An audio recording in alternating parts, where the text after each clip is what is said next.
Everyone, welcome to the channel. आज हम बात करेंगे बहुत इंटरेस्टिंग, मजेदार और फैंटास्टिक चैप्टर के बारे में, जो है फॉरेस्ट। तो जो फॉरेस्ट होता है वो हम लोगों के लिए बहुत इंपॉर्टेंट है और ये प्लैनेट के लिए भी बहुत इंपॉर्टेंट है, यानी अर्थ के लिए भी बहुत इंपॉर्टेंट है।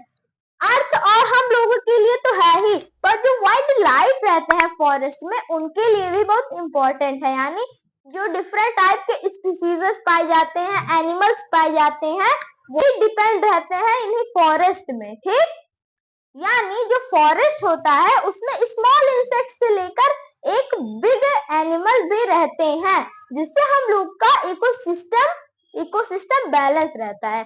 तो चलिए बिना किसी देरी के स्टार्ट करते हैं। तो चलिए नेचर की तरफ एक सफर शुरू करते हैं। तो वीडियो लास्ट तक जरूर देखिएगा, क्योंकि आपको इस वीडियो में बहुत ज्यादा मजा आने वाला है। मजा तो आएगा, पर आप इस वीडियो से बहुत कुछ सीखने को भी मिलेगा। आपको इस वीडियो से बहुत कुछ सीखने को भी मिलेगा। तो चलिए अब स्टार्ट करते हैं।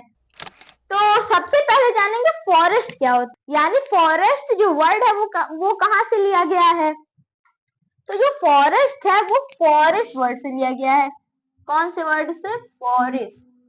ठीक, फॉरेस्ट वर्ड। और जो फॉरेस्ट है वो लैटिन वर्ड है। कौन सा वर्ड है? लैटिन। ये लैटिन वर्ड है। और जो फॉरेस्ट का मतलब होता है वो होता है आउट ऑफ डोर्स, और इसी फॉरेस्ट से फॉरेस्ट का नाम दिया गया है। ठीक, तो चलिए डिफिनीशन पढ़ते हैं, यानी फॉरेस्ट होता क्या है, जंगल होता क्या है।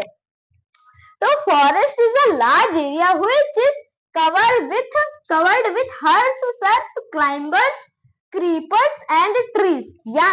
यानी कोई एक ऐसा जगह जो छोटे प्लांट से लेकर बड़े प्लांट से कवर हो, कोई एक लार्ज एरिया में। ये नहीं कि एक कहीं पर प्लांट है तो उन्हें कह देंगे हम लोग फॉरेस्ट है वो। नहीं नहीं नहीं, जो फॉरेस्ट होता है वो कई किलोमीटर स्क्वायर में फैला रहता है, तो वो होता है फॉरेस्ट। ठीक, मैं आशा करता हूँ आपको फॉरेस्ट एकदम अच्छी तरीके से, मजेदार तरीके से समझ में आ गया होगा। तो चलिए हम लोग जानते हैं फॉरेस्ट प्रोफाइल, यानी फॉरेस्ट के कितने प्रोफाइल है। जैसे सॉइल के भी रहते हैं, ए हॉरिजन, बी हॉरिजन। ठीक, वैसे ही फॉरेस्ट के भी रहते हैं। एक चीज तो मैं आप सबको बताना भूल गया। तो जो फॉरेस्ट होता है, फॉरेस्ट में 80% लगभग वाइल्ड लाइफ रहते हैं। 80% क्या रहते हैं? वाइल्ड लाइफ रहते हैं, एनिमल्स रहते हैं। और जो फॉरेस्ट है वो 31% लैंड कवर किया है। पूरे अर्थ में जो 31% है, 31% जो लैंड है वो फॉरेस्ट से कवर है। किससे? फॉरेस्ट से कवर है। तो चलिए अब फॉरेस्ट प्रोफाइल को समझते हैं। ठीक, तो चलिए फॉरेस्ट प्रोफाइल को समझते हैं। तो जो फॉरेस्ट प्रोफाइल होता है, ये जो पहला फ्लैट सरफेस आपको दिख रहा होगा, ये जो फ्लैट सरफेस है इसको हम लोग कहते हैं कैनोपी। क्या? कैनोपी। इन्हें कहते हैं कैनोपी। अगर आप फॉरेस्ट को ऊपर से देखते हैं तो आपको ऐसे फ्लैट सरफेस नजर आएगा। ठीक, फ्लैट सरफेस, तो उसे कहते हैं कैनोपी।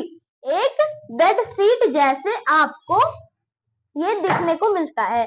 और जो इसके नीचे होते हैं छोटे छोटे प्लांट, स्मॉलर ट्रीज रहते हैं, उन्हें कहते हैं अंडर स्टोरे। क्या कहते हैं? Under storey. Under storey. और जो लास्ट है वो है ये सॉइल वाला पार्ट। कौन सा वाला? सॉइल वाला पार्ट। तो जो सॉइल वाला पार्ट होता है उन्हें हम लोग कहते हैं फॉरेस्ट फ्लोर। Forest floor. तो और जो फॉरेस्ट फ्लोर होता है उसमें ही कैनोपी अंडर स्टोरे पाए जाते हैं, क्योंकि जो नीचे रहता है फॉरेस्ट फ्लोर उन्हीं पर ही तो ये लगे हैं। देखिए ये यहाँ पर लगा है, ये अंडर स्टोरे यहाँ पर लगा है। ठीक, तो फॉरेस्ट फ्लोर पर ही अंडर स्टोरे और कैनोपी पाया जाता है। तो अब चलिए हम लोग पढ़ते हैं एक और नया टॉपिक, जिसका नाम है यूजेस ऑफ फॉरेस्ट, यानी यूज क्या है फॉरेस्ट का। क्यों हम लोग कहते हैं कि फॉरेस्ट लगाओ, पेड़ लगाओ, फॉरेस्ट को बचाओ, डिफॉरेस्टेशन से बचाइए। ठीक, तो ये सब जानेंगे। धीरे धीरे करके। तो गाइस अब जो नेक्स्ट टॉपिक है वो है यूजेस ऑफ फॉरेस्ट, यानी फॉरेस्ट के क्या क्या यूज है। ठीक, तो पहला है provide home and protection to wildlife, यानी हम लोगों को एक शेल्टर के रूप से भी काम करता है, एक शेल्टर के तरीके से भी काम करता है। क्यों, कैसे काम करता है, क्योंकि जो वाइल्ड लाइफ रहते हैं वो जंगलों में रहते हैं, यानी पेड़ ओड़ पर रहते हैं, तो एक वो हो गया। हम लोगों के लिए भी तो वो लकड़ी प्रोवाइड करता है, जिससे हम लोग लकड़ी फर्नीचर भी बनाते हैं। और प्रोटेक्शन टू वाइल्ड लाइफ, और वाइल्ड लाइफ को प्रोटेक्ट करता है। क्या करता है, प्रोटेक्ट करता है। जैसे जैसे अगर किसी बंदर को एक कोई शेर मतलब दौड़ा लिया उसको खाने के लिए, ठीक, उसको खाने के लिए अगर दौड़ा लिया, तो वो तुरंत जल्दी दौड़कर वो पेड़ पे चढ़ जाएगा ना, तो पेड़ पर वो शेर थोड़ी ना चढ़ पाएगा। तो एक वो प्रोटेक्शन के लिए भी काम करता है। ठीक, अब जो सेकंड है प्रिवेंट सॉइल इरोजन। अब सॉइल इरोजन क्या होता है, ठीक, यानी सॉइल का हटना, किसी एक जगह से सॉइल का हटना, वो सॉइल इरोजन कहलाता है। जैसे मान लीजिए एक ये कोई सॉइल है, ठीक, एक ये प्लांट है, ट्री है, ठीक, इसके जो रूट्स हैं ये यहाँ पर पूरे फैले हुए हैं। तो ठीक, ये जो फैले हुए हैं तो प्रिवेंट कराता है कि सॉइल इरोजन ना हो। ये जो रूट है वो टाइटली इसको होल्ड करे रहते हैं, सॉइल को टाइटली पकड़े रहते हैं कि सॉइल कहीं इधर से उधर ना जाए। अगर इन्हीं सॉइल को, अगर इन्हीं ट्रीज को हम लोग हटा दें, ठीक, तो जब रेनफॉल होगा तो यहाँ पर धीरे धीरे करके यहाँ पर गड्ढा हो जाएगा। तो जो सेकंड यूज है prevent soil erosion, forest soil erosion से भी रोकता है। अब जो थर्ड है रेगुलेट अर्थ टेम्परेचर, ये बहुत इंपॉर्टेंट है, ठीक, बहुत इंपॉर्टेंट है। Regulate earth temperature and water cycle, ठीक, वाटर साइकिल को रेगुलेट करता है और अर्थ टेम्परेचर को, ठीक ठीक ठीक ठीक। अब वाटर साइकिल में कैसे यूज करता है, तो जो ये ट्रीज रहते हैं वो क्या करते हैं, ट्रांसपिरेशन करते हैं। ट्रांसपिरेशन मतलब क्या होता है, the removal of water, the removal of water in a vapour form is called transpiration. यानी यानी यहाँ से वेपर के फॉर्म में वाटर निकलता है, वाटर क्या बनता है, क्लाउड बनता है, और क्लाउड से क्या होता है, कंडेंसेशन बनता है, रेन के फॉर्म में वो नीचे आता है, और नीचे अब ये रिस्टोर होता है ना, मतलब यहाँ पर एक कलेक्ट होता है। फिर यही जो वाटर रहता है ये रूट में जाता है, प्लांट ट्रीज के रूट में जाता है, फिर जाइलम के थ्रू वो डिफरेंट ऑर्गन से जाता है, डिफरेंट ऑर्गन पे जाता है प्लांट के, तो फिर उससे वो फिर ट्रांसपिरेशन करता है। मतलब वाटर साइकिल को भी रेगुलेट करता है क्या, ये फॉरेस्ट। अगर बहुत सारे प्लांट्स रहेंगे तो रेनफॉल बहुत ज्यादा होगा, रेनफॉल बहुत ज्यादा होगा तो प्लांट उगेंगे, तो वही चीज रिपीट होता रहेगा। अब जो फोर्थ है वो है प्रोवाइड वुड, वुड लकड़ी प्रोवाइड करता है जलाने के लिए, आग से खाना बनाने के लिए। शेल्टर मैंने बताया, मेडिसिन भी प्रोवाइड करता है, जैसे नीम हो गया, टर्मरिक हो गया, डिफरेंट टाइप के मेडिसिन होते हैं। वेजिटेबल तो एक है ही, ठीक। अब फिफ्थ क्या है, it also regulate the balance of carbon dioxide and O2 यानी oxygen in the atmosphere and reduce the global warming.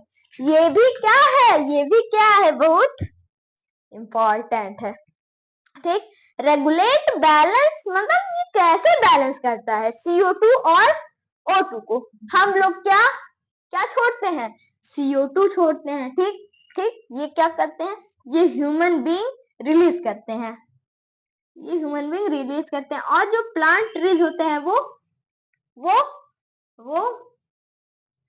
Oxygen release करते हैं, ठीक। तो जो प्लांट रहता है वो फोटोसिंथेसिस कराता है, यानी अपना खुद का खाना बनाता है कार्बन डाइऑक्साइड के प्रेजेंस में, तो उसमें ये यूज हो गया। और जो O2 निकला वो हम लोगों ने यूज कर लिया रिस्पायरेशन के लिए, ठीक, रिस्पायरेशन के लिए हम लोगों ने यूज कर लिया, तो ये बैलेंस नहीं हो गया। तो इसी के नाते लिखा गया है it also regulate the balance of carbon dioxide and oxygen in the atmosphere.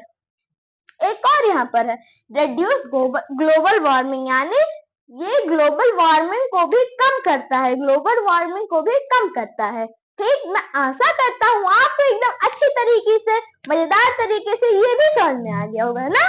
समझ में आ गया है तो जल्दी से लाइक का बटन दबा दीजिए। तो चलिए अब आगे बढ़ते हैं कि कंजर्वेशन ऑफ फॉरेस्ट।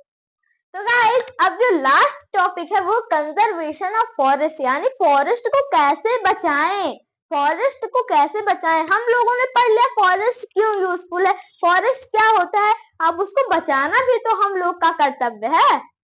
तो जो पहला पॉइंट है वो है प्रिवेंट डिफॉरेस्टेशन, यानी हम लोगों को बचाना है कि पेड़ ना काटे जाएं। तो डिफॉरेस्टेशन क्या होता है, ठीक, तो जो डिफॉरेस्टेशन होता है वो उसका मतलब है कोई एक लार्ज स्केल में प्लांट का कटाई करना, ट्रीज का कटाई करना।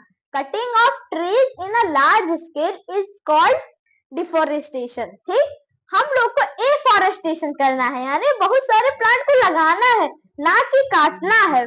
तो गाइस जो सेकंड पॉइंट है वो है प्रोटेक्शन फ्रॉम फॉरेस्ट फायर, यानी हम लोगों को फॉरेस्ट को प्रोटेक्ट करना है कि फायर ना लगे, क्योंकि जब फॉरेस्ट में फायर लगता है ना तो उसको कंट्रोल करना बहुत ज्यादा मुश्किल हो जाता है, बहुत ज्यादा मुश्किल हो जाता है। उसमें बहुत सारे एनिमल्स रहते हैं, वो बेचारे मर जाते हैं। तो इसी के नाते हम लोगों को प्रोटेक्ट करना है कि कहीं पर फॉरेस्ट फायर ना हो, यानी आग ना लगे किसी फॉरेस्ट में। जैसे अभी कैलिफोर्निया में लगा था आग, तो वहां पर एकदम कंट्रोल के बाहर ही था। तो जब फॉरेस्ट में आग लगती है ना तो वो एक एक महीना तक आग जलता है। तो समझ लीजिए तो कितना लार्ज स्केल में वहां पर प्लांट खत्म हो जाते हैं, यानी फॉरेस्ट खत्म हो जाता है। तो इसी के नाते हम लोग को प्रोटेक्ट करना है कि कहीं फॉरेस्ट में फायर ना लगे। तो अब जो थर्ड पॉइंट है वो है प्रोवाइड अवेयरनेस, हम लोग को जागरूकता फैलाना है कि कोई प्लांट ना काटे लार्ज स्केल में। ठीक, कोई प्लांट ना काटे लार्ज स्केल में, उसे हम लोग बचाएं। अगर मान लीजिए हम लोग प्रोडक्ट यूज करते हैं उसी का रिसाइकल किया जाए तो हम लोग के लिए कितना बेनिफिट है। कैसे बेनिफिट है, तब ट्रीज नहीं कटेंगे, प्लांट्स नहीं कटेंगे, उसी का जब रिसाइकल होगा ना तो उसी वेस्ट प्रोडक्ट का एक नया प्रोडक्ट बन जाएगा जो हम लोग रिसाइकल करेंगे। हम लोग के लिए फ्यूचर जनरेशन को भी बेनिफिट्स मिलेगा फॉरेस्ट का। तो जो लास्ट फोर्थ पॉइंट है प्लांटेशन ऑफ ट्रीज, यानी ट्री को अधिक से अधिक मात्रा में लगाइए हर जगह पर। ठीक, तो आज के लिए बस इतना ही, मिलते हैं किसी और नए अमेजिंग वीडियो के साथ। मैं आई होप आपको बहुत ज्यादा मजा आया होगा और आप सबको बहुत सीखने को भी मिला होगा। ऐसे ही सपोर्ट बनाए रखिए। अगर आपने अभी मेरे चैनल को सब्सक्राइब नहीं किया है तो जल्दी से जाकर सब्सक्राइब कर लीजिए और शेयर करना मत भूलिएगा। Thank you.